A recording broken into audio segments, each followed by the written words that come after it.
Si Boji.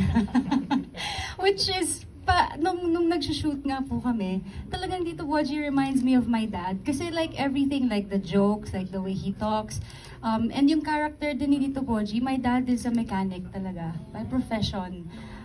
So ako, I grew up as daddy's girl talaga. So mahilig akong magkalikot ng, even yung, alam niyo, direct yung, what do you call it, yung white out na tape. Kahit yung mga ganun ng classmates ko, inaayos ko. Just because na-fascinate ako sa dad ko na magaling siya mag-company ng mga stuff. So yung controller ng PlayStation, naayos niya, ganun. So lumaki ako na ganun din, exactly like how Stacy is. Although yung dad ko naman, hindi naman siya henchman ng ano.